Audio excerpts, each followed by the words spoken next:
Salve, gente boa! Tudo bem ou não? Ó, eu tô muito bem, mas o Bolsonaro não tá bem, não, né? E eu vou falar com o sujeito aqui hoje, uma dessa entrevista especial, mais uma dessas entrevistas especiais que eu sempre faço e reservo para você no fim de semana, que é um sujeito que é o verdadeiro tormento do Bolsonaro. Se tem um cara que. Se tem duas pessoas que não deixam o Bolsonaro dormir, essa é uma dessas pessoas. O outro é o Xandão, como você sabe. Mas esse é um que também não deixa o Bolsonaro dormir, não dá paz para o Bolsonaro. E por conta disso mesmo, ele já virou um ídolo da nação. E eu vou falar com esse sujeito que é uma figura que a gente está sempre vendo. E olha, toda vez que ele aparece, a gente se diverte. De quem que eu estou falando? Fabiano Trompetista. Você está pensando o quê, meu amigo e minha amiga? Eu tenho que trazer o cara aqui que acaba com o dia do Jair Bolsonaro. Eu queria muito agradecer, Fabiano, por você estar presente aqui com a gente, ter aceitado essa entrevista. E essa apresentação, acho que você se define bem, né? O tormento do Bolsonaro, né? A gente faz o que pode para não deixar ele em paz, né? É isso. E minha mãe queria que eu tocasse violino, né? Ainda bem que eu desobedeci minha mãe e fui para o trompete, que é um instrumento bem mais barulhento. Bem, de longe você consegue incomodar a distância, né? Não precisa chegar no pezinho do ouvido tocando violino ali. A gente tem digamos, um parâmetro ali de distância, né, de segurança para atuar. O trompete é realmente um instrumento extraordinário, muito alto, né? Então a gente tem essa versatilidade aí nos protestos e a gente faz como tarefa política, né? Visando sempre tirar as forças do adversário ou do inimigo, né? A extrema-direita não pode ser colocada no patamar de adversário, né? Enfim, é um câncer da política internacional e a gente tem que sempre estar combatendo. Né? É isso que a gente faz. Sem dúvida nenhuma. Agora, antes de falar do trompete, de falar desse personagem que você se transformou, eu queria falar um pouco sobre você antes de ser o Fabiano trompetista. Eu pergunto sempre isso no começo das entrevistas, porque nós somos frutos do nosso meio, né, Fabiano? A gente pensa, a gente age conforme a gente cresceu, conforme a gente foi criado, né? Depende do ambiente em que a gente cresceu. Então, assim, eu queria perguntar: quem é o Fabiano e Silva Leitão Duarte? Cara, você falou tudo. A gente é fruto até dos nossos antepassados, né? Eu tive o meu tio Francisco Celso Leitão, que foi morto na ditadura, né? E eu sempre falo, a gente só é uma continuação dos que lutaram tanto por esse país, né? E a gente está continuando essa luta, né? Minha mãe, sou filho de Dona Graça, né? Uma piauiense que sai de Teresina e vem estudar aqui na UNB, enfermagem, conhece um paraguaio, né? Eu sou filho de paraguaio, né? Meu pai, que infelizmente eu não conheci até hoje, né? Enfim, abandonou minha mãe segurou lá firme, vendendo pão de prato, trabalhando, estudando, e ela conseguiu educar com muito esforço o filho dela e, principalmente, Ricardo, politizar, né? Se eu não tivesse essa politização que minha mãe me deu, eu só seria um tocador de trompete. Eu não usaria esse instrumento fabuloso para fazer política, para protestar, para inquietar a população que é injustiçada dia a dia, para acordar o nosso povo. Eu lembro muito bem, né, da luta pela liberdade do presidente Lula, em que todo mundo estava ali acuado, e aí a gente começa a invadir os links da Globo, tocando Lula lá, enfim. E é isso, a gente está aí para a luta, a gente disponibiliza essa arte para a luta. Então, eu sou filho de Dona Graça, né? É E você isso. cresceu, então, numa casa politizada, e isso logo cedo já entrou em você. Isso. Meus tios e tias, meus avós, eles sempre falam da época da ditadura, né? Então, a gente foi educado na família que foi perseguida, né? Então, a gente tem esse lastro de luta dos nossos antepassados. E, enfim, minha mãe me educou e minha mãe lutou muito, mais muito, para que eu fosse uma pessoa politizada. O Ricardo, eu lembro, minha mãe é do Piauí, né? Eu lembro quando a gente ia passar férias em Teresina, minha mãe abastecia o carro, né, com mantimentos, com arroz, feijão e pacote de macarrão. E a gente ia de Brasília a Teresina numa estrada absolutamente esburacada. E as pessoas, né, as crianças, sabe, em situação bem complicada, elas jogavam areia nos buracos e a gente, né, jogava moeda pelas janelas. Mas minha mãe não se sujeitava a jogar moedas pela janela. Ela parava o carro e dava ali esses 3 pacotes de macarrão, arroz e feijão, né? Porque as pessoas não se lembram, né?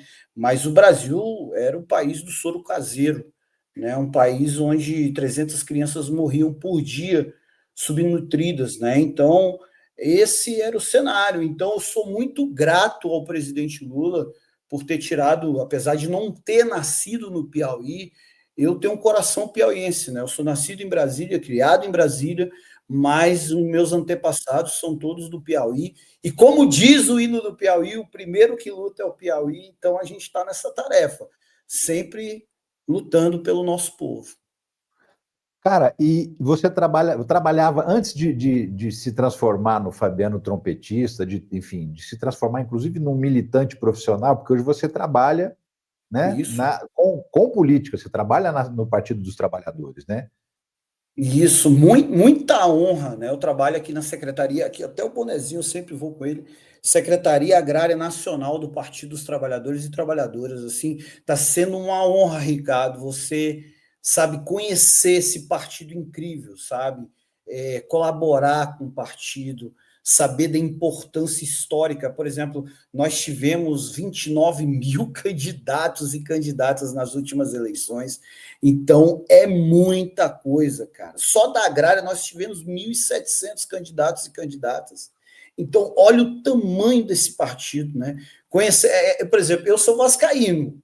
Se eu fosse um atleta, eu gostaria de jogar no Vasco. Então, eu estou aqui trabalhando no PT encantado e, enfim, colaborando o que posso para que esse partido faça mais pelo nosso povo, sabe? Então, muita honra de estar aqui. Muita honra E mesmo. antes de começar esse trabalho, o que você fazia? Qual que era a sua formação? Como é que é?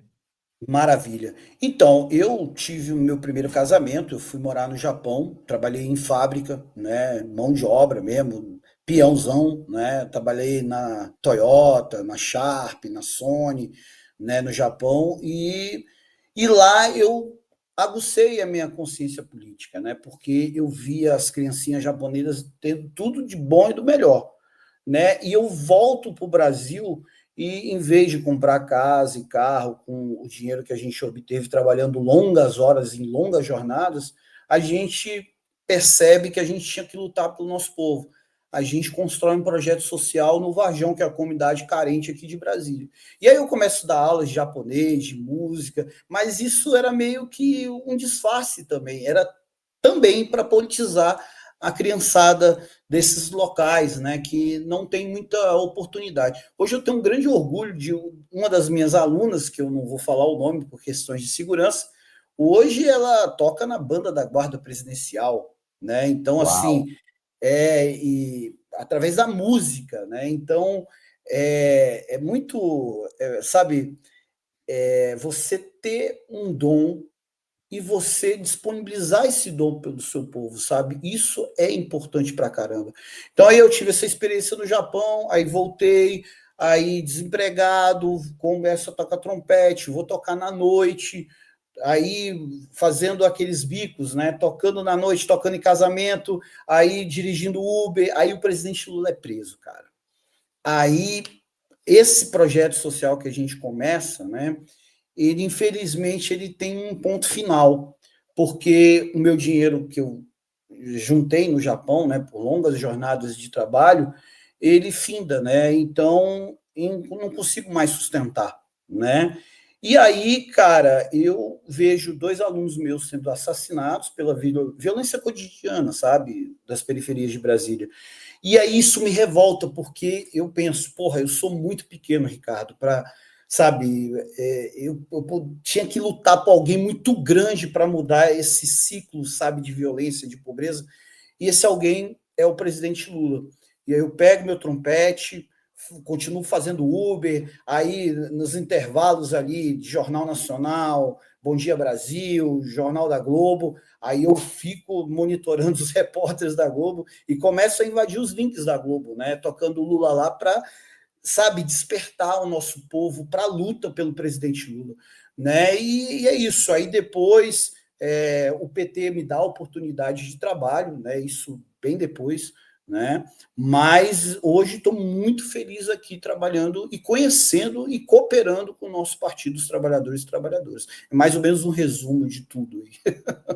E me fala uma coisa, ali na época 2016, na época do golpe da Dilma, é que começa a surgir esse personagem, o Fabiano Trompetista? Foi quando ela sofreu o golpe?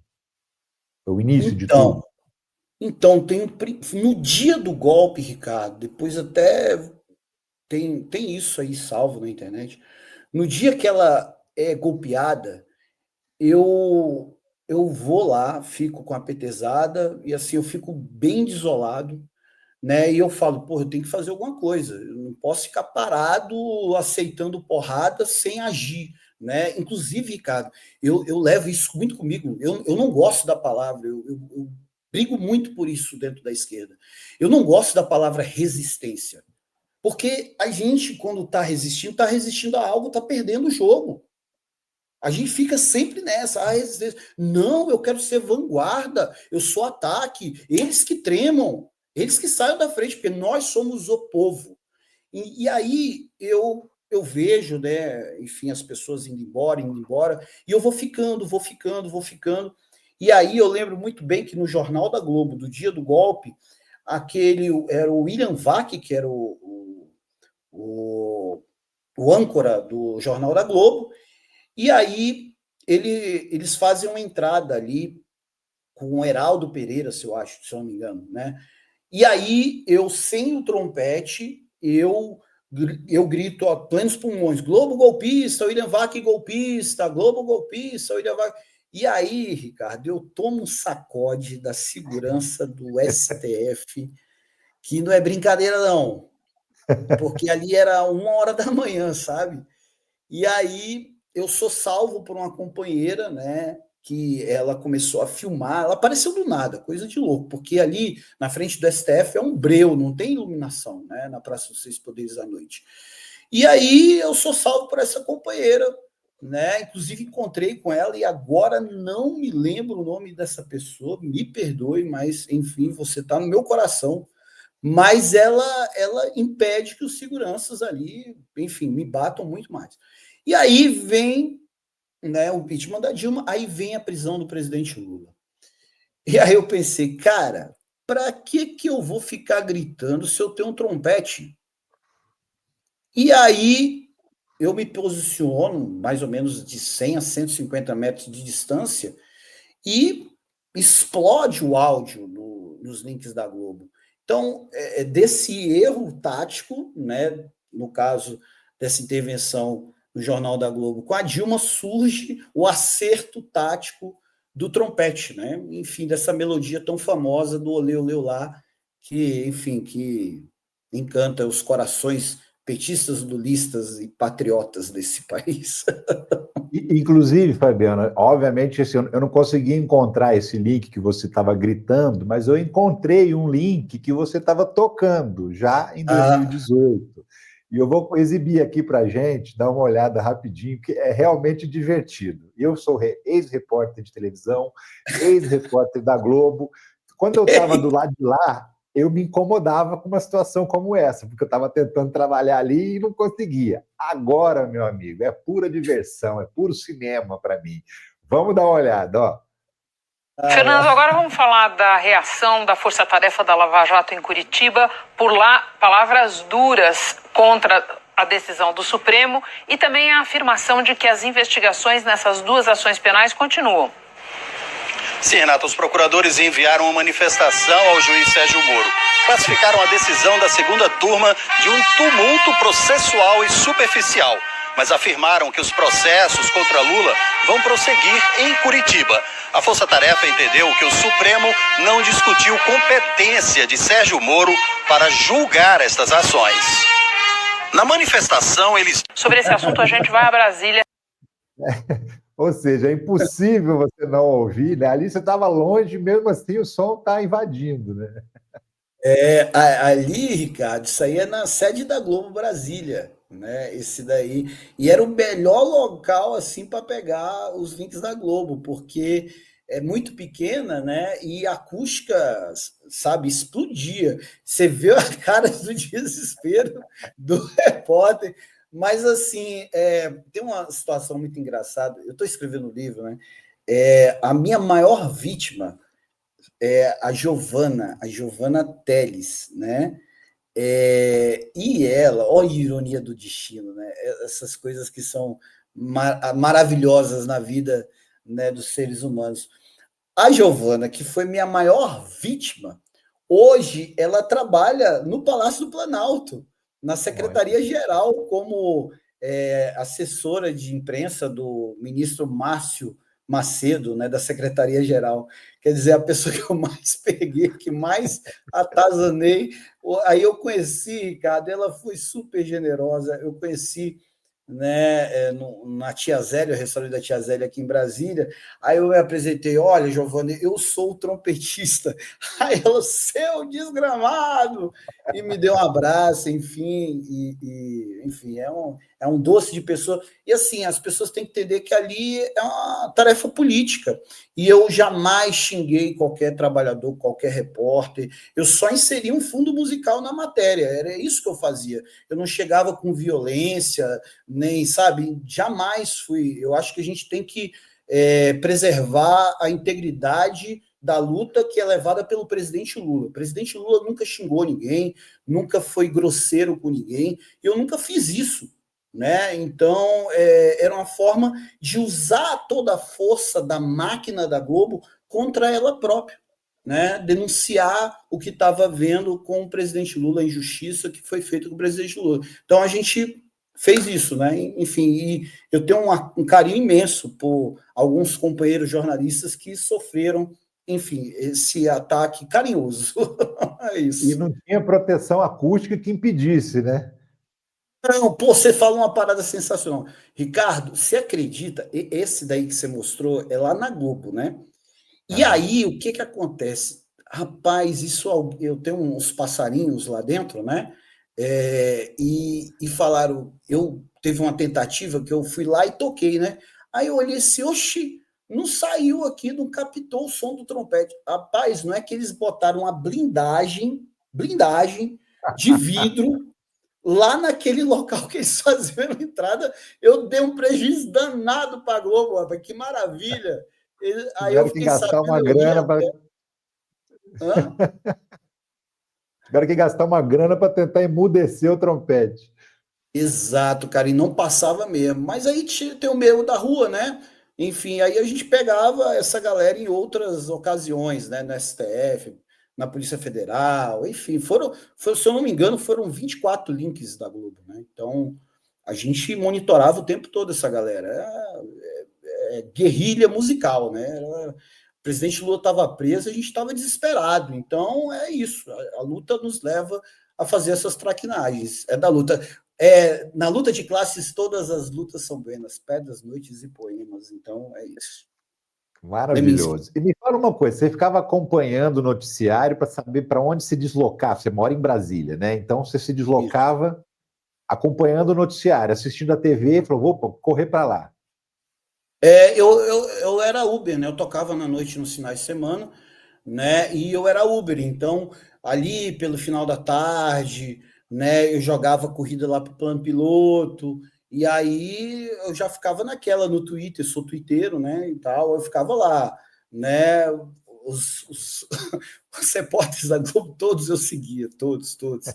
E aí eu ficava monitorando a notícia. Se a notícia é de última hora, eles não têm tempo para editar, e eu falava, opa! E assim, Ricardo, é uma coisa legal, né? Porque eu estou escrevendo livro e eu estou lembrando, estou tendo uns insights, aí você fica falando, eu fico lembrando. Eles, além desse negócio do vidro, eles começaram a fazer táticas, né? Porque sabia que eu estava na captura. Por exemplo, se a notícia era do STF, eles plantavam uma equipe que, tipo assim, tinha um carro link, né? Eles plantavam a equipe, só que eles faziam de outro lugar a matéria, tipo para driblar, entendeu? Coisa louca. E a notícia era do STF, então o repórter tinha que estar debaixo dos pilares do STF. Mas são coisas curiosas, né? Que, enfim, é muito, muito legal, muito interessante essas disputas, né? Eles colocavam o boi de piranha para você atacar e eles conseguirem escapar. Eu caí na rede algumas vezes, eles me enganaram, mas também tomaram troco logo em seguida. Ô, Fabiano, a partir daí, a partir dessas invasões de links, você começou a fazer flash mobs, vamos dizer assim, ações também, né? Eu cheguei a ver vídeo seu em shopping, vídeo seu no meio da rua, no meio da cidade, em outros lugares. Aí começou a virar essa característica, o trompetista começou a ganhar a graça do povo. Isso aí, cara, foi uma invenção do Coletivo Alvorada de BH, que teve essa, enfim, essa maravilhosa ideia da gente fazer pela primeira vez lá no mercado público de Belo Horizonte. Sim. E aí, cara, o Coletivo Alvorada é um das maiores máquinas de, sabe, de militância da esquerda brasileira. Eu acho que todo mundo que viveu a luta Lula livre lembra de uma faixa amarela gigantesca escrita Lula livre, né? Que botaram até na frente do Copacabana Palace, né? E esse era o Coletivo Alvorada. E aí, a gente fez a primeira vez, se eu não me engano, no sábado, tá? E aí, vai me desculpar que eu não lembro o dia. E aí, e o pessoal lá depois, né, achou muito massa, ganhou as redes, foi uma baita de uma ação política. E aí a advogada Tânia Mandarino de Curitiba, né, ela chega e me liga, vem para Curitiba e vamos fazer isso aqui amanhã no mercado público de Curitiba.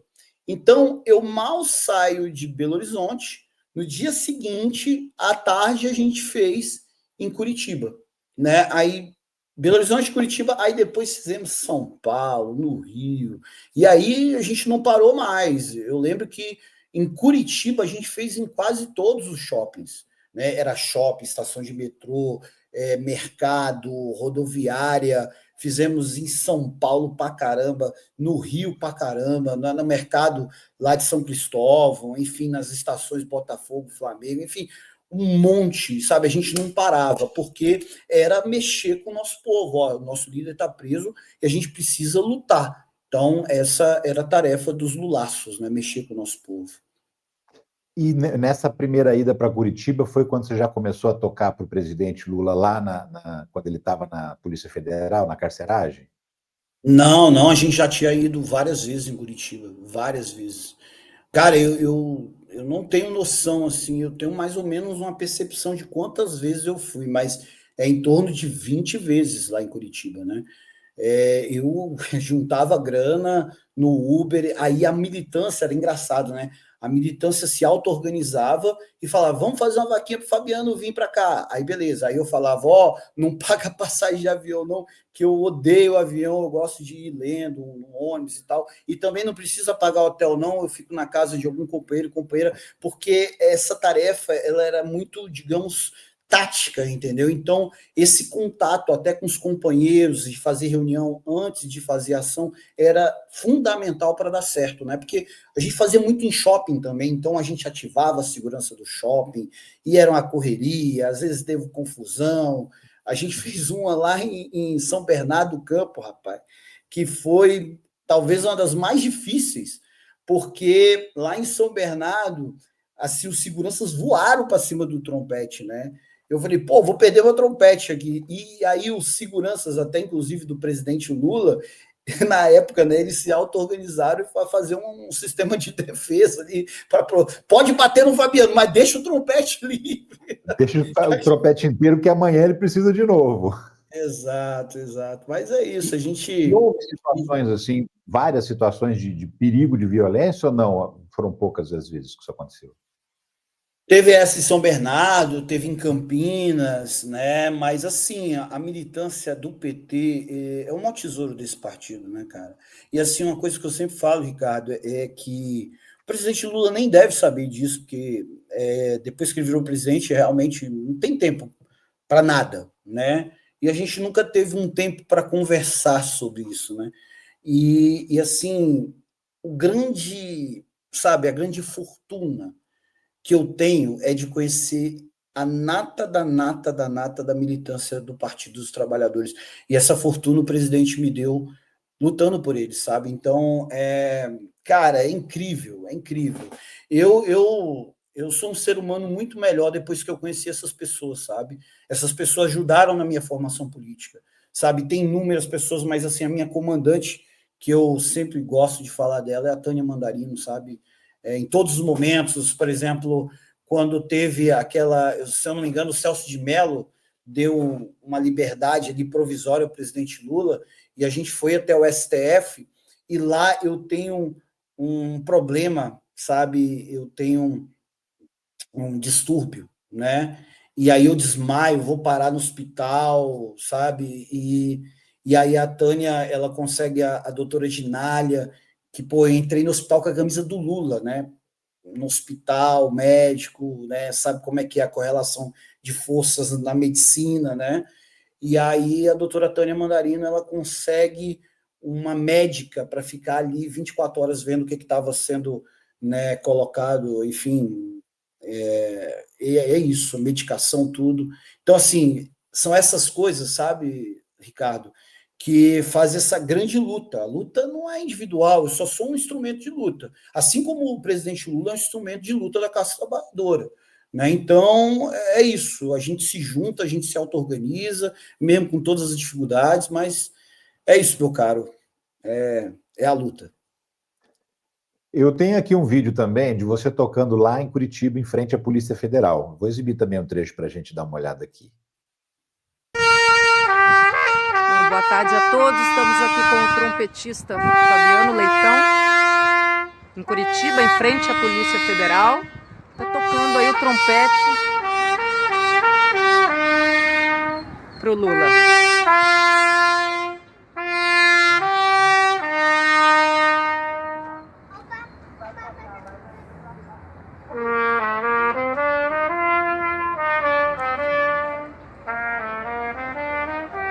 Isso me deixa arrepiado.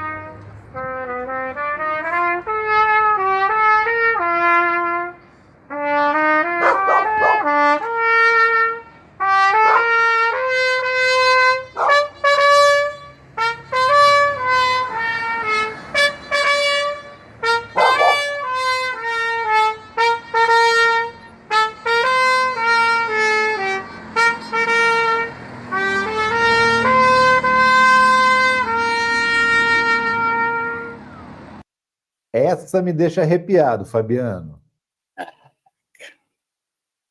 Cara, tava todo mundo nessa imagem aí, tava minha mãe, minha esposa, meus dois filhos ainda, o Theo Vitor ainda no colo, o Dudu ainda muito pequeno também no colo da. Aí tá a Tânia ali. Caraca, Eu, essa daí. eu imagino que você sabia até qual era a janelinha onde estava o Lula, né? Cara, a gente fazia de tudo para alegrar o presidente, assim. Tem uma situação que foi a mais linda de todas, né? Foi no Dia dos Pais, cara. Dia dos Pais, era aniversário, coincidentemente, da Tânia. Eu fui a Curitiba por conta do aniversário da companheira Tânia, e fui com minha mãe, enfim, com minha família toda. E aí a Tânia chegou assim, cara, 2 horas da manhã, um frio danado, Curitiba. Aí ela tem ideia da gente tocar aquela música, tá naquela mesa tá faltando ele, a saudade dele tá doendo em mim.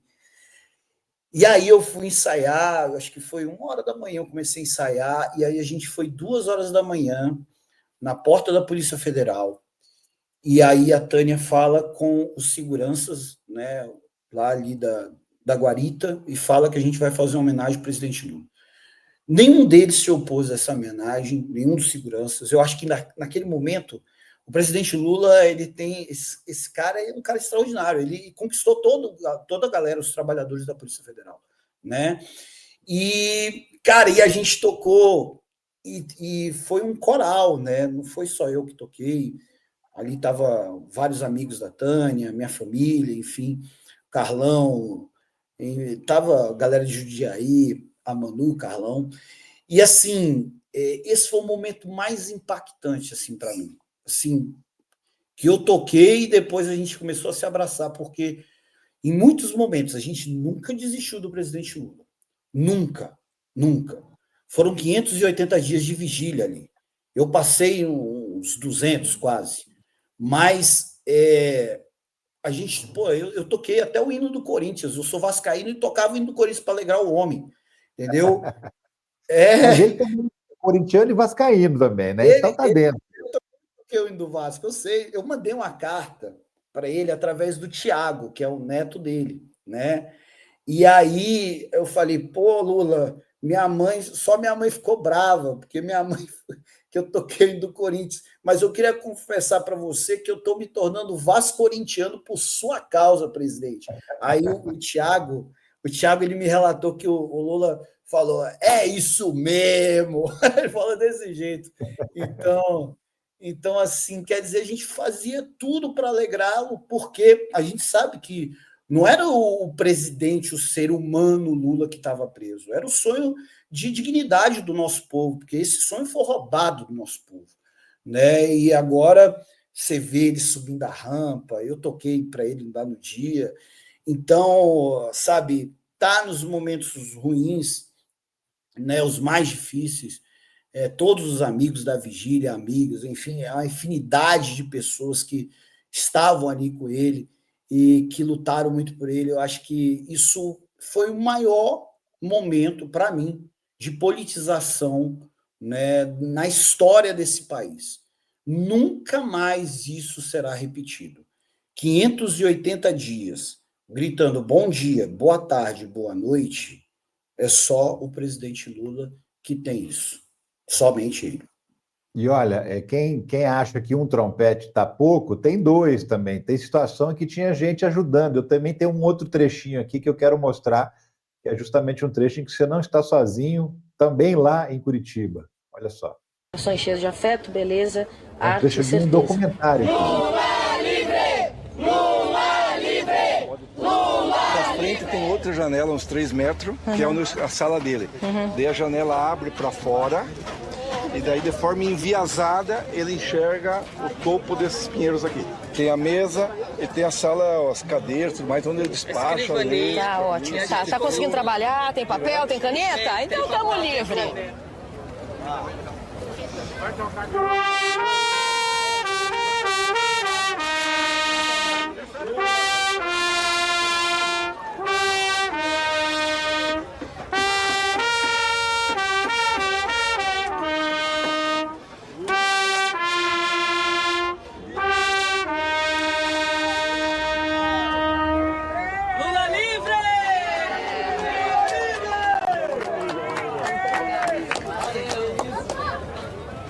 Saudação. Sensacional. São momentos que você não vai esquecer nunca, né, Fabiano? Porque já é a parte da essência do que você é, né? Rapaz, e esse daí é um filme, né? A Partida. E eu nem sabia que isso era um filme. Para mim era uma companheira que estava ali querendo tocar pro Lula, enfim. Eu falei, bora, vamos tocar. Aí eu falei mais ou menos onde era a janelinha dele e tal. Ali você vê o Baggio, né? Que é o nosso querido Roberto Baggio do MST, ele explicando sobre a janela, né? Um grande comandante aí da vigília. Teve outras pessoas, mas enfim, ele é uma pessoa que se destacou muito. Mas, assim, é um momento que é da história, cara. Cara, a gente lutou com o que a gente tinha, né? Sempre foi isso. E eu não tenho como explicar isso para você, cara. Só quem viveu essa vigília, só quem... Sabe, tanta gente chegava e tantos sentimentos juntos, sabe? Muita gente chorando. Cara, quanto que eu consolei, Ricardo. Sabe, companheiros e companheiras que não tinham esperança. Eles queriam estar lá, gritar, ok, mas eles não tinham esperança de, em determinado momento, o presidente Lula sair de lá. E a gente era uma espécie de psicólogo também dessa galera, sabe? Não, relaxa, ele vai sair. Relaxa, ele vai sair e vai voltar a ser presidente. Então, a gente tinha essa certeza. E foi essa fé que nos moveu, sabe, durante 580 dias, sabe? Eu acho uma das histórias, eu acho que isso, eu não sei por que isso não virou filme ainda, né? Porque uma história rica dessa pessoa, né, tão grande para o nosso país, eu fico muito, às vezes, chateado com a nossa esquerda, sabe? Porque, veja, eu tive na Venezuela, né? Em cada canto da Venezuela, você chega na Venezuela, é o aeroporto Simón Bolívar, sabe? Aí a moeda da Venezuela se chama Bolívar, né? Aí você sai do aeroporto até você chegar ao seu destino, você viu umas 30 estátuas do Simão Bolívar, do Hugo Chávez, enfim. Tenho Minha Casa Minha Vida de lá, que é o Gran Misión Vivendas, Venezuela, que os nomes das comunas, né, das residências, é nome de herói histórico da Venezuela, sabe? Então, por exemplo, eu estou aqui em Brasília não tem uma estátua do Marighella. Ora, Sim. sabe, a gente meio que não dá valor aos nossos, sabe, heróis que lutaram. E o Lula é um herói. A história do Lula, um cara que sai, sabe, de retirante, sai num pau de arara, fica não sei quantos dias na estrada, chega em São Paulo, o cara perde um dedo trabalhando de operário, se torna presidente da República. Meu amigo, isso é um milagre. Isso é um milagre. E você não vê, sabe, as pessoas invisibilizando, sabe, os nossos heróis. Então, assim, a própria vigília, esse local onde foi a vigília, esse terreno tinha que ser comprado pelo PT. E aí eu faço uma autocrítica aqui no nosso partido. Eu vou brigar por isso até o último dia da minha vida. Isso ali tem que ser construído um monumento de luta nesse terreno, sabe? Que seja de visitação popular, sabe? Que seja a história do nosso país. E tá lá o terreno crescendo, mato alto, tarará, e enfim, é isso. Então eu fico chateado com essas coisas, mas eu creio que a esquerda ela tem que primeiro organizar a sua história para começar a organizar a luta. E falar dos nossos que lutaram tanto por esse país é uma tarefa política, né? Então fica aqui o meu protesto. É isso. Eu acho que eu fiz história também, além de ter feito jornalismo, e você percebe muito bem que é preciso de um certo distanciamento histórico para que esses fatos se tenham a expressão de grandeza que realmente teve. Eu vejo que daqui a 50 anos, talvez, o presidente Lula vai ser uma figura emblemática, como Nelson Mandela é uma figura emblemática no mundo, mas Nelson Mandela ainda conseguiu fazer isso em vida, né? E como o Brasil resiste, tem uma resistência, tem um preconceito, tem a luta de classes também que é muito intensa aqui, eu acredito que a gente só vai ter essa percepção de quem foi de fato Luiz Inácio Lula da Silva daqui a algumas décadas. O distanciamento histórico e a comparação com outros governantes vai fazer com que a história deles prevaleça nos livros de história, e aí sim a gente vai ver uma grande figura, uma figura que merecidamente ele deveria já ser, mas a gente ainda, como ele ainda está no jogo, né? Como ele ainda está governando, está disputando, está brigando, é difícil, né? Nesse momento, a gente conseguir ter a percepção da grandeza do Lula. Mas eu acredito que nós ainda veremos, nós ainda estaremos vivos quando a gente vai ver a sociedade como um todo enxergar o Lula como um ícone que ele realmente é. Como muita gente enxerga Getúlio Vargas, mas precisou passar muito tempo para as pessoas enxergarem Getúlio Vargas de uma outra maneira, Juscelino Kubitschek de uma outra maneira, né? Precisou passar bastante tempo. E eu acho que isso vai acontecer também com o Lula, você não acha? Eu tenho fé que isso aconteça. Você deu alguns digamos, como você é historiador, né? Mas, assim, como eu te falo, aqui em Brasília, que é a capital federal, a terceira maior cidade do país, não tem um monumento de esquerda. Tem uma estátua, acho que da Dandara, aliás, de Zumbi dos Palmares, mas não tem, sabe? Tanta gente, e lá eu volto a falar sobre a Venezuela. A Venezuela deixa essa chama viva da revolução, sabe? Então, você vai educando as pessoas. Eu, por exemplo, eu tive lá no mausoléu do Hugo Chávez e no mausoléu do Simão Bolívar. Eu vi a espada de Simão Bolívar. Então, assim, quando você preserva a história e conta a história para o povo, sabe? Eu vou te falar, eu vou lutar muito pelo legado do presidente Lula, que, sabe, que se fale do presidente Lula nos próximos 200, 300 anos, porque é a história de um cara que tirou o nosso país do mapa da fome. Que, assim, dos absurdos históricos que tem do nosso país, ter um país que produz tantos alimentos e deixa o povo morrendo de fome, isso é um dos maiores absurdos históricos desse país, que mostra como ele é desigual. E o Lula, eu sempre falei, viu, Ricardo? Todas as vezes que eu encontrei, eu falei por telefone com ele, ele é um piadista, né? Um grande piadista. Isso é uma máquina de fazer piada. E eu sempre falava para ele, eu sempre queria falar sobre o Piauí. Quando ele me agradecia por alguma ação, alguma tarefa, né, enfim, que ele nunca pediu para fazer nada, tá? Que seja bem claro aqui, bem nítido para todo mundo. Mas toda vez que eu fui, digamos, quando eu parei os tanques de guerra na Tanquiciata, ele me ligou, tá? E ele me ligou porque eu tinha sido preso, meu trompete estava destruído, né? A PM destruiu meu trompete, e aí ele me liga para saber como é que eu estava. E aí ele fala, você vê como é que ele é zoeiro, ele chega, o teu trompete estava no seguro, Fabiano? Eu falo, porra, presidente, não tem seguro para trompete, presidente? Como é que você me fala isso? E aí ele fala que nada, nós vamos fazer uma vaquinha e você vai ter o trompete mais bonito feito nos Estados Unidos da América e quando você tocar vai ser escutado na China. Desse jeito. Então assim, cara, tudo isso, sabe? Todo esse carinho do presidente Lula com um simples militante que toca trompete, sabe? Ele se preocupa. Eu vi outros companheiros e companheiras sendo presos, enfim, naquela época do Bolsonaro, ele sempre ligava, ele sempre dava recado. Ele estava preso quando eu fui preso aqui quando eu fui tocar lá para o ex-presidente da Argentina, agora nem me lembro o nome dele, mas Alberto eu fui preso. Fernandes? Hã?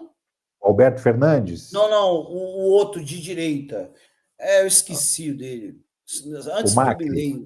Macri, Maurício Macri. Maurício E aí eu Macri. toquei uma música da esquerda argentina, né? Maurício Macri. E aí falar uns palavrão aqui. Maurício Macri, lá puta que te pariu. Maurício Macri, lá puta que te pariu. Aí eu toquei isso aí, ele estava tendo um jantar com o Temer no Itamaraty e eu tocando Maurício Macri, lá puta que te pariu. E aí a polícia militar me prendeu, né? E aí ele mandou uma cartinha para mim, né? Enfim, quer dizer, ele ficou sabendo que um militante do Partido dos Trabalhadores foi preso, sabe? Então, assim, se você fizer um comparativo com o Bolsonaro, por exemplo, Bolsonaro deixou a galera dele lá se lascar no 8 de janeiro. Bolsonaro começou a se preocupar com a palavra anistia quando ele viu que iam pegar ele. E aí ele começou a pedir anistia. Mas ele não pediu anistia para os caras lá de 8 de janeiro. Entendeu? Então, assim, você vê a diferença de humanidade do presidente Lula pro, né, esse capiroto aí dos infernos. Mas é isso. Tanta história eu fico falando aqui, eu vou perdendo a linha de raciocínio, enfim, mas, enfim, estou aqui para falar histórias.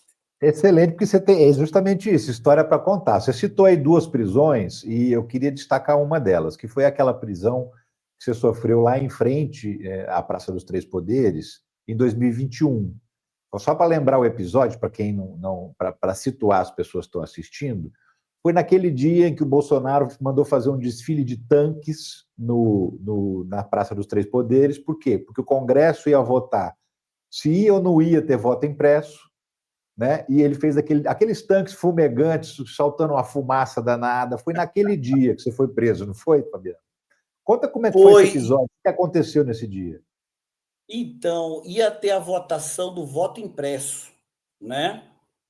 E aí ele pegou um desfile da Marinha, né? A Marinha, que esses tanques são da Marinha, né?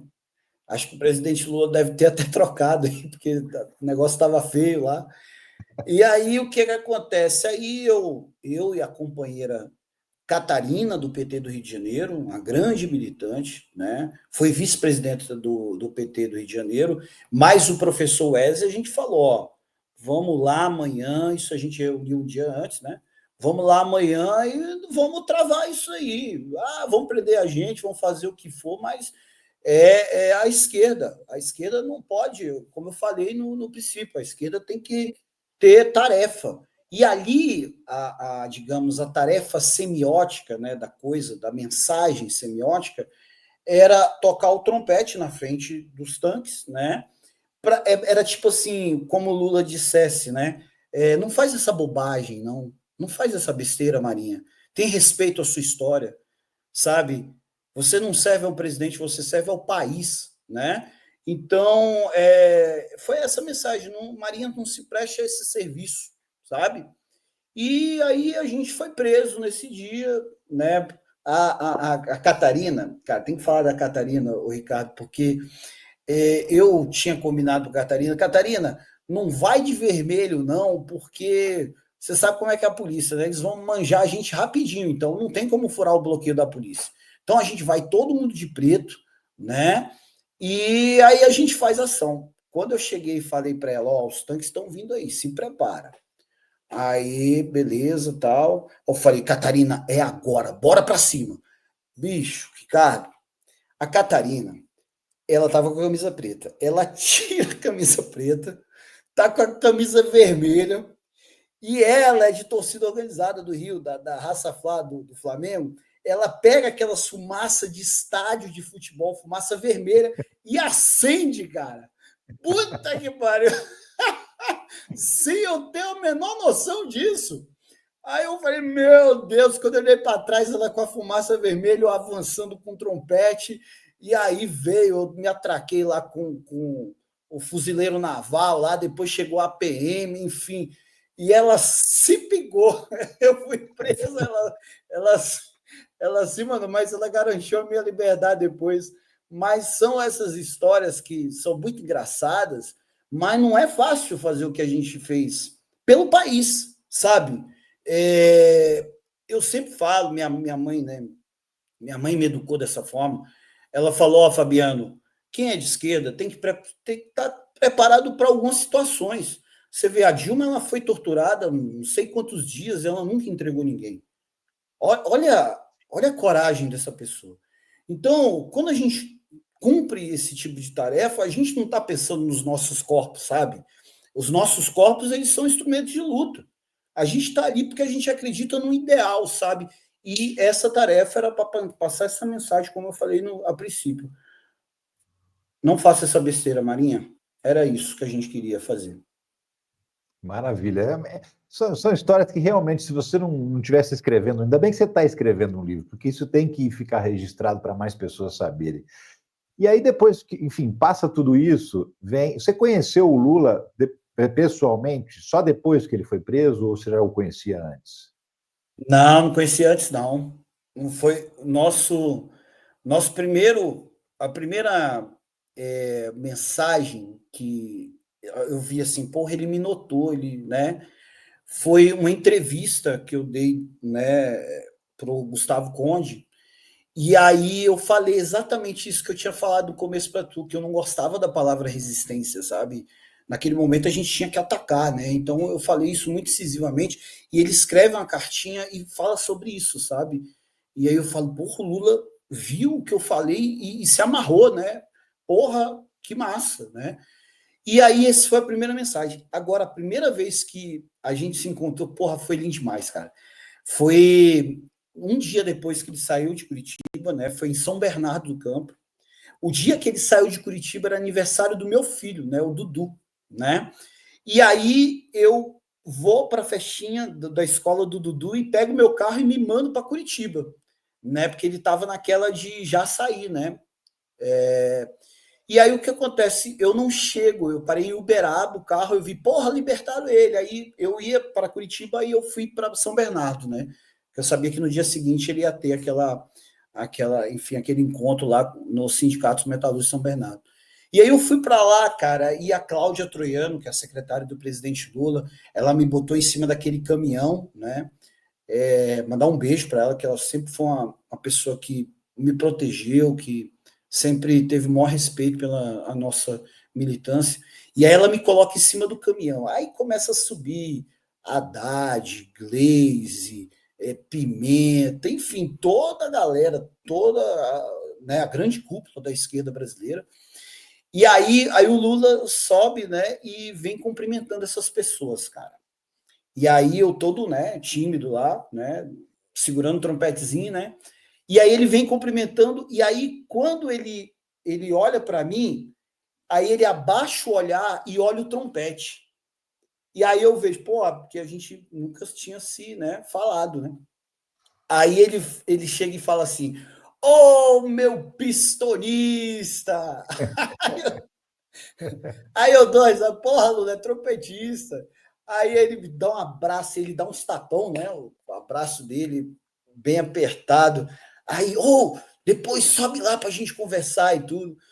Cara, foi um momento mágico, mágico. Eu tenho essa foto, vou botar no livro e assim. E aí, assim, ele já tinha.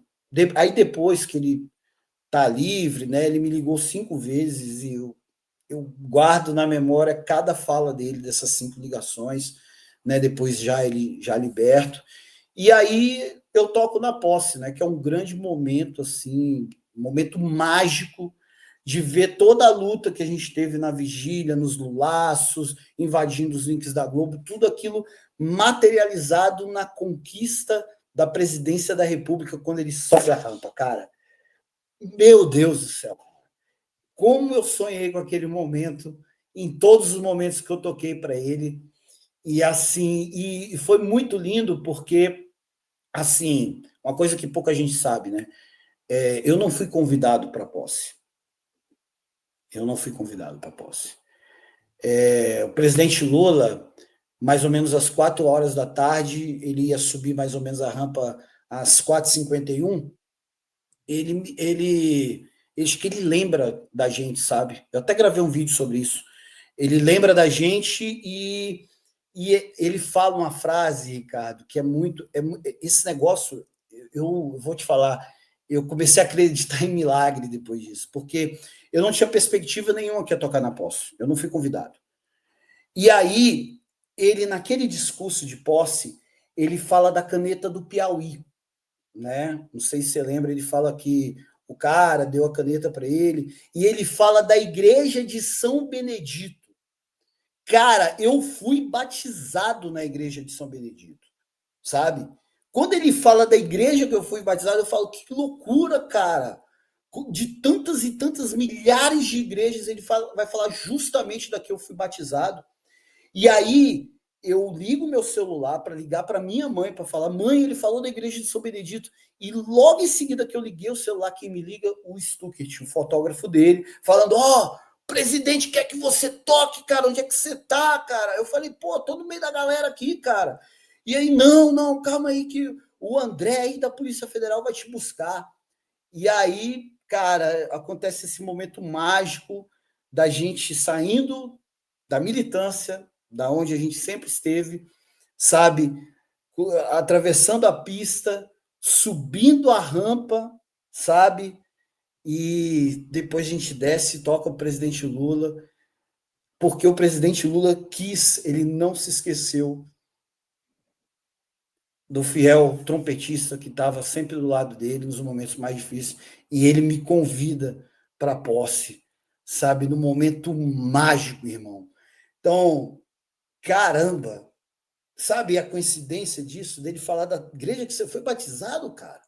Então tem uma força, sabe, muito grande aí, sabe, que é inexplicável.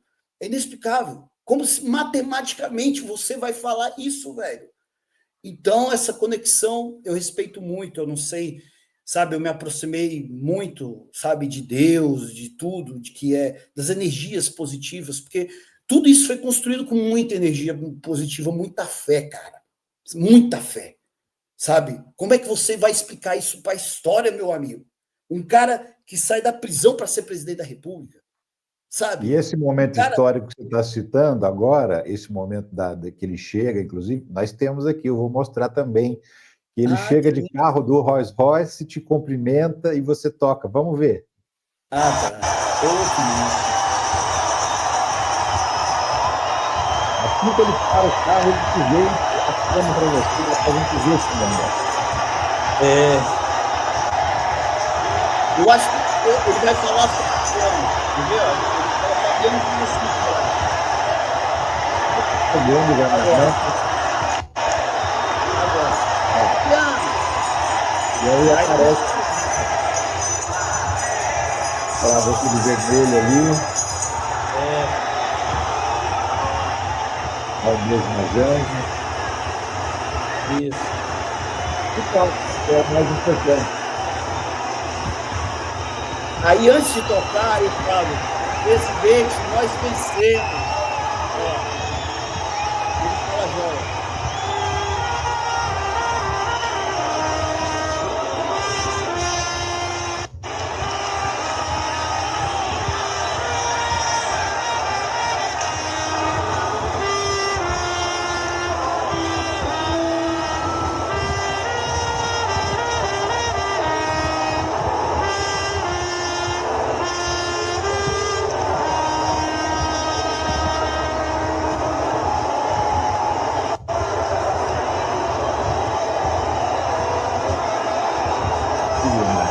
E aí, pessoal, vem, eles subir a rampa.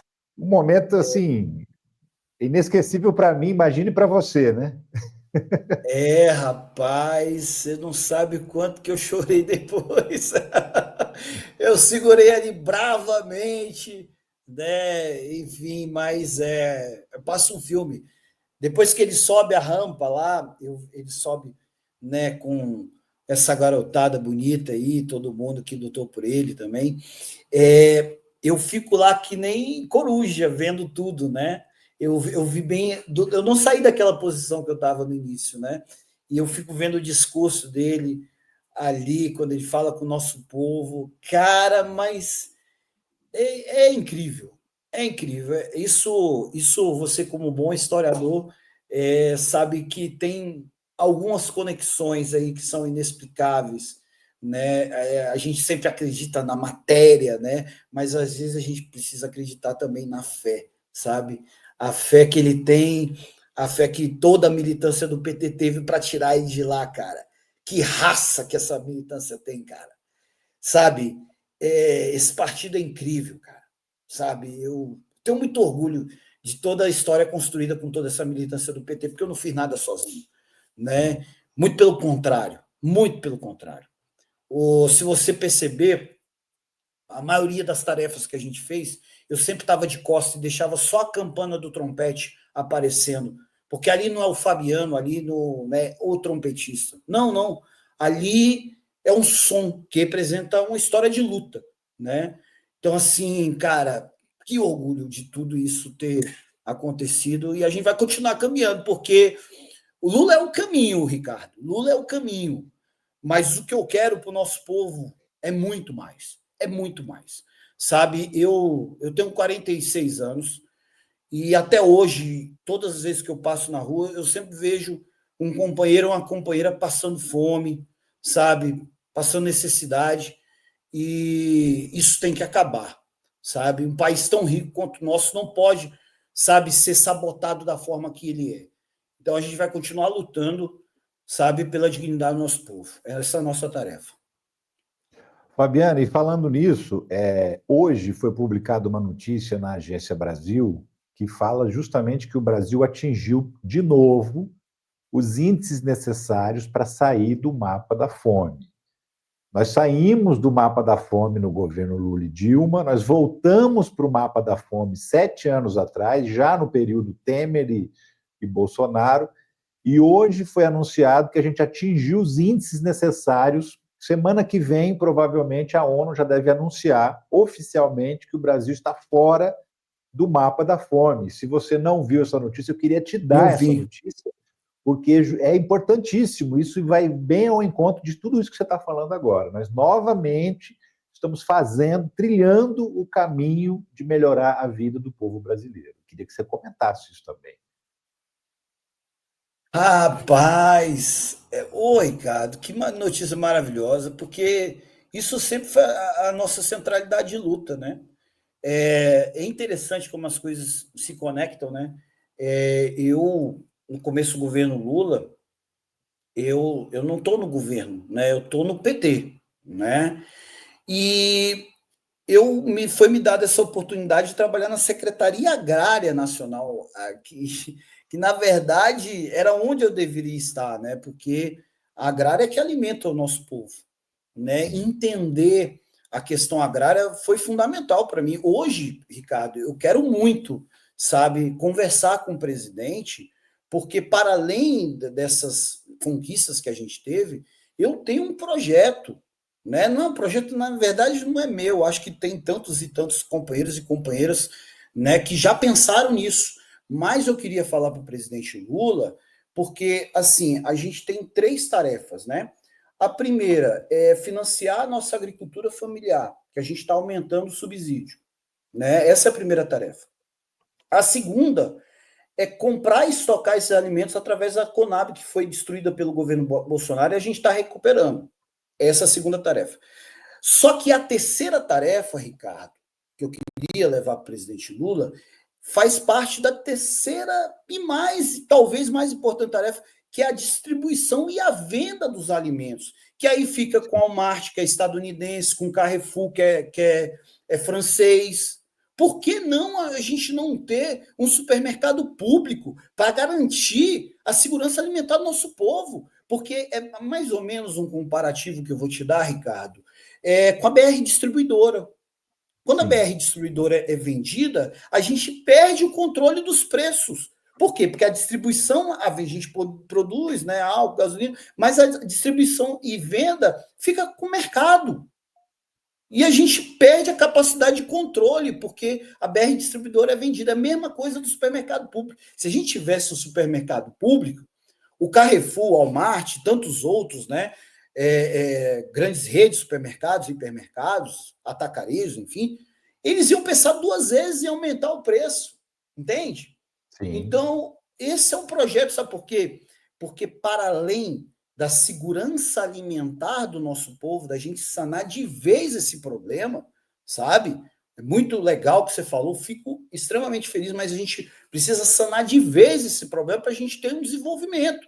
Ora, a China produz caça de 6ª geração pilotada de controle remoto porque não tem mais fome. Eles passaram dessa etapa. Agora é ciência e tecnologia. Entende? Então, para além desse processo de segurança alimentar, a gente sanar com essa questão, a gente tem a coisa da política. Eu fico pensando, daqui a 50, 100 anos, a pessoa fazer uma compra de supermercado, ela vai aonde? No supermercado, no Lulão. No Lulão. A luta da fome, contra a fome e a miséria, está materializada. Não fica só nas palavras, não. Tem lá um supermercado. É a mesma coisa do Brizola. A gente lembra do Brizola por causa dos brizolões, né? Que são as escolas que ele fez, entendeu? Então, eu tenho essa grande tarefa de falar isso para o Lula, né? De que ele faça esses supermercados, porque a gente precisa, nesse governo, né, vencer essa etapa. E, cara, muito obrigado, Ricardo, por você ter me dado essa notícia, porque essa sempre vai ser a minha centralidade de luta, que é o combate à fome e à miséria, porque eu vi meu povo do Piauí morrer, sabe? Na minha infância e minha adolescência, eu vi meu povo morrer de fome. Eu nunca esqueço que esse país era o país do soro caseiro. Então, é isso, meu camarada.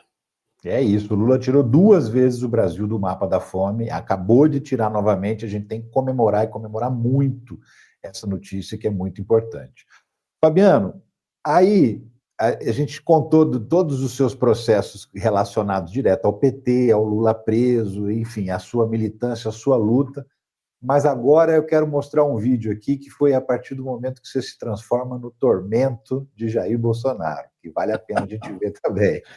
É uma coletiva do Bolsonaro, eu acho que, não sei se ele ainda não te conhecia, ou se ele confundiu achando que era algum militar ali em Brasília, tem militar para todo lado, mas o fato é que ele caiu feito um patinho na sua armadilha, e eu queria mostrar agora aqui, ó.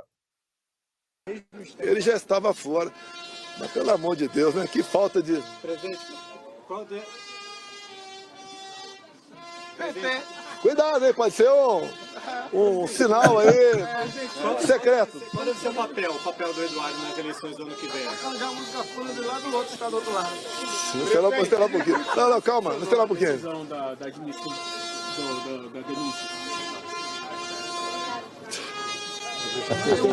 Calma lá, pô. Saudade do meu tempo de quartel, pô. Toque de corneta. Boa liderança São Paulo. Aí, qualquer pesquisa lá, tá disparado no Senado. É triste, né? Sonhar com a possibilidade de não estar aqui na Câmara. E aí, enfim, só depois que você já tinha... Aí quando você toca o Tá Na Hora do Jair, é quando ele percebe do que se trata, né? O Ricardo, ele se lascou, né? Porque quando se ele tinha alguma dúvida que o protesto era contra ele fala a seguinte frase: eu gosto do som do Coné, me lembra do tempo de quartel. E aí eu já emendo com o Tá Na Hora do Jair. Que, cara, putz, e assim, eu estudo muito, né, os meus adversários e os meus inimigos. Eu nunca menosprezo. Você menosprezar o seu adversário, o seu inimigo, você já perdeu, né? Então, a gente fez essa tarefa e a outra tarefa também, visando tirar as forças dele, mostrar as fraquezas dele, né? E a gente consegue executar essa tarefa. Por quê?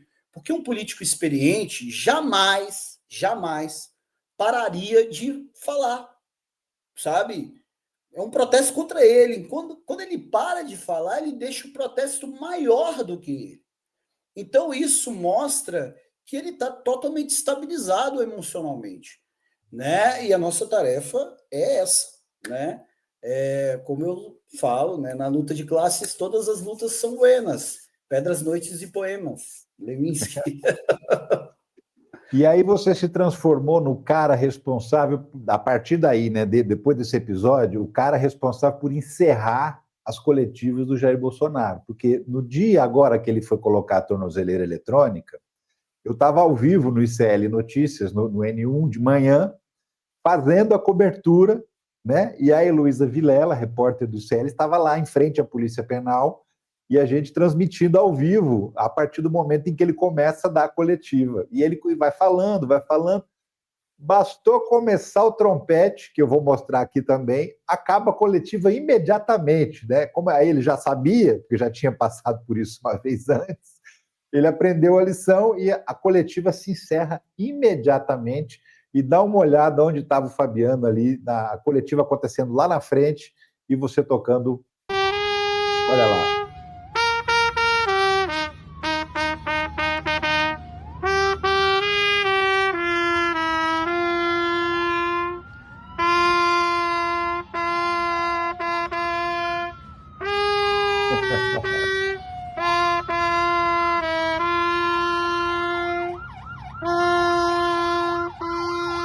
O carro já se dirigindo para sair, porque já era, a coletiva já era, não tem mais. Rapaz, não aguentou 5 notinhas, Ricardo.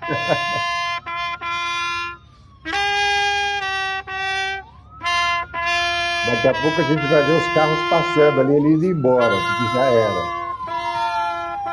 Ele passa ali na minha frente, viu?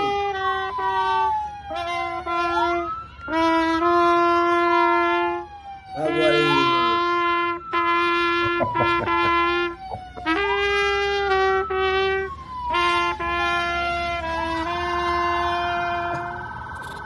Boa, Fabiano! Rapaz. Ou seja, ainda não conseguiu concluir a entrevista dele, porque ele falou, é roubada, deixou embora, que pegou o trompetista. Cara, e assim, Ricardo, uma coisa interessante, né? Como a militância dele abandonou ele, né? É impressionante. É impressionante. Eu acho até justo, né? Um cara que nunca se importou com a militância dele, né? Eu acho que quem mais trata a militância dele como gado é ele próprio, né? Sim. Enfim, não tinha ninguém para defender ele ali, sabe? Acho que se no máximo tinha 2, 3 carinhas que até agrediram um rapaz que ficou lá. Depois eu vi os vídeos, cara, que maneiro ele, cara, muito legal. Mas assim, ninguém veio para cima de mim, sabe, defender ele e tal, que a gente está preparado também, entende? Mas eu fiquei impressionado, e isso é bom a imprensa destacar, sabe? Ele não tem mais apoio, não tem mais apoio. Eu sempre, né, até uma parada que eu adoro, espionagem, nas manifestações do Bolsonaro, eu tiro o boné, sabe, eu me transformo, né, faço a barba, né, e eu sempre estou lá no meio deles, estudando cada uma, né, e vejo que realmente acabou para ele, acabou. E assim, me deixa muito feliz. Eu vou continuar enchendo o saco, continuar tocando, sabe? Porque é isso. Ele que aguente, ele que estava por cima, né? Eu lembro de todos os ataques que tiveram na vigília. Todos. Eu lembro segurança do presidente Lula tomando tiro na vigília, tá? Eu lembro de tudo isso. Eu lembro o que o nosso povo lá do PT de Curitiba passou nos 580 dias. E nós nunca fomos violentos com ninguém. Nós ganhamos na política, na organização, sabe?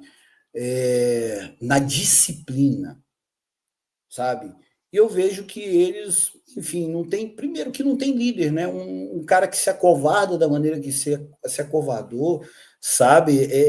Nossa, é degradante isso, sabe? Você ter um líder que abandona os seus soldados, sabe? É muito legal saber que eles estão em declínio total e absoluto, e a gente vai ajudar muito para isso, sabe? Vai ajudar muito. Porque eu tive parente morto na ditadura e ele celebra a ditadura, sabe? Sim.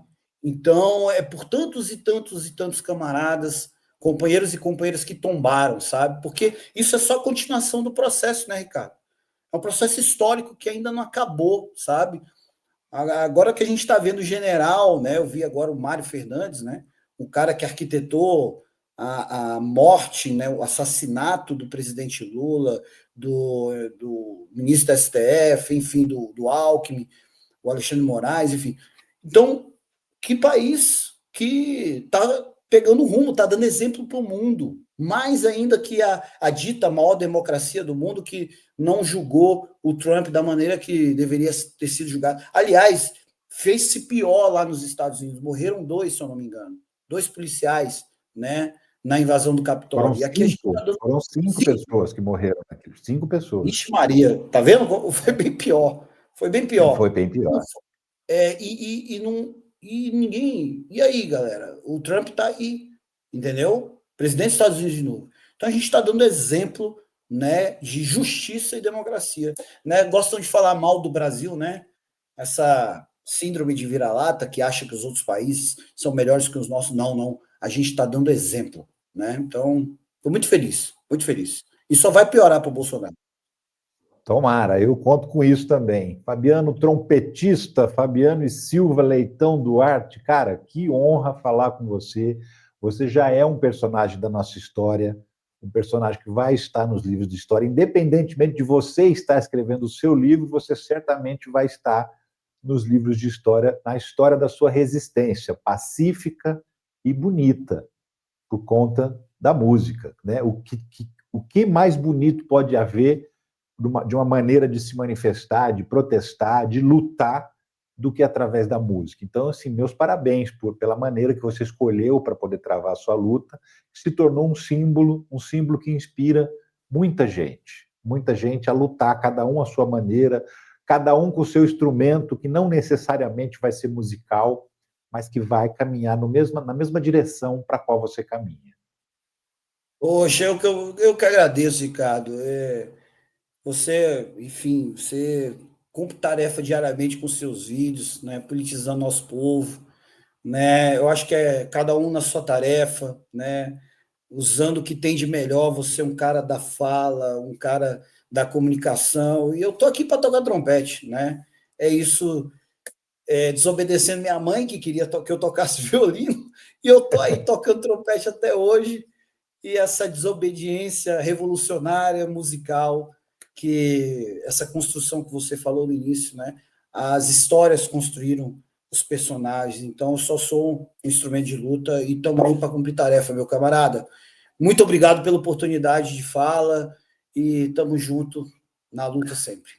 Obrigado. Muito obrigado, Fabiano. Uma honra tremenda falar com você. E olha, para você que está acompanhando, semana que vem tem mais entrevistas. Sempre vamos ter entrevistas aos finais de semana com gente que tem o que falar, que tem o que acrescentar na nossa vida. Porque aqui não é bate-papo simplesmente, não. Você vê, a gente está falando com o Fabiano, trompetista, que é o cara que tem uma história de vida incrível e que principalmente participou de momentos decisivos da nossa democracia, que é jovem, que é forte. A gente está enxergando a força da democracia agora, né? A gente sempre, como ele mesmo disse, a gente sempre desfez do país, muita gente desfaz do país, classifica o país como pior que os outros, e está aqui o Fabiano para mostrar que esse país é forte, está aí a democracia resistindo bravamente. Dessa vez eu vou ter que usar a palavra resistência, porque ela está sofrendo ataque, ao invés de atacar, ela está sofrendo ataque, e ela está resistindo bravamente. Fabiano, muito obrigado